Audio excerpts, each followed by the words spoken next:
Hello and welcome to my Light and Darkness Ritual deck profile. I played it at a region of the day and I placed 14th out of 128 people. I did fairly good with it. I'm not playing the azamina build or the branded build because I'm too cheap to buy branded cards and I'm too dumb to play the azamina cards. And so I'm playing a more low to the ground version of the Light and Darkness Ritual deck. So we got your two main rituals, your three Griffos, two Skull Archfiend, one Celtic Mystic, your two Mind Shuffle, E2, Light and Darkness Ritual, should all be kind of standard, and then the Mystic Box. In testing, Mystic Box was actually one of the key cards that kept letting me win, so I thought, why not try maining it? And it did fairly well today. Then we got more starters. Got Magician's Souls. Around like the 5th or 4th match, I was beginning to think that this card wasn't worth putting inside the deck. That like having this guy go fetch Magician's Souls wasn't enough. But then I think it was around round 5 or 6 when it actually came up. I went to an access code line and ended up winning that game in that match. Then we got Pre-Preparation of Rites, which is like a 1.5 card starter to get into your Mind Shuffle, and your Foolish Burial, which is another way to get into your Mind Shuffle or just dump the Skull Archfiend.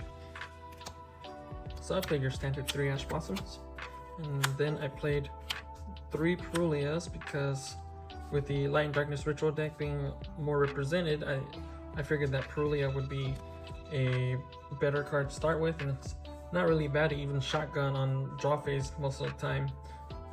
Then you play 2 Fuas because I often ran to a problem where if you ran 6 Molcharmies and you're going first, it's kind of really bad for you whenever you would draw 2 Molcharmies and 1 starter, because then Ash Blossom pretty much cooks you on the spot. Then you play 3 Impulse because they're high impact hand traps, and this is what literally won me the game against Coltoon. You got E4 because E4 is another hand trap that is pretty strong on your opponent's turn. If they don't prioritize on getting rid of your synchro monsters, it becomes a big problem. And when they do get rid of your synchro monsters, they use resources for that, which on your following turn can actually end up helping you break their board easier. You got the Field Spell, which is what they search. Whenever you're going second, you can always side a Field Spell out. Whenever you're going first, you add it back in and you take out 2 of your opening to E4. Then you got a Witness of the Ancient. It's a pretty nasty card whenever it resolves because it's always a free Chaos Angel along with what you set up in your back row. So the extra deck is actually really simple. You got your Super Body targets, and then you got Dark Magician of Destruction, then you got your Chaos Angel, and then your Angelic cards, which you play the 2 level 7s, and you play the 2 level 8s. You only play 1 of the level 10 because if they outed the first time, then there's really no need to get it a second time or play it any more than that. You do 2 of the level 2s because sometimes you'll need it for the Field Spell to activate. And then you play the Glitch Clutch Null Gainer because that is your bridge into the Witness of the Ancient. You play the Dark so that you can go to Selene and go for an access code. That deck is a little weird. We play these for going first. And the same thing for Chaos Magical Hats. It can count as one of these 2, or it could be your answer to Evenly Match.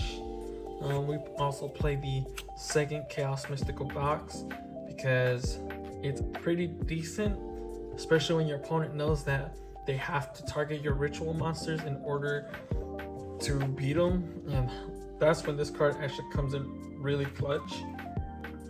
Not to mention getting a free body off of Chaos Magical Hats is pretty good. It can set up the rotation with Mind Shuffle. And then we played 2 Pot of Sloths because when I was sighting, I couldn't find a good enough sighting pattern where I would side 3 Pot of Sloth. And so I found that 2 was decent enough to get me to what I really wanted, like this 2 Super Polys and or even evenly matches.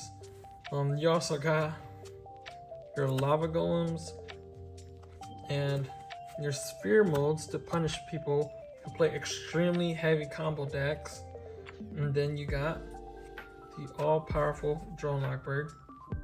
So yeah, this is my Lion Darkness Ritual deck. I went 5-2, lost my 3rd round and lost my last round, and it could have been worse. I didn't really think I was gonna top because I was just playing this deck for fun, and I just didn't really want to play the other versions of the deck, and it turned out pretty good.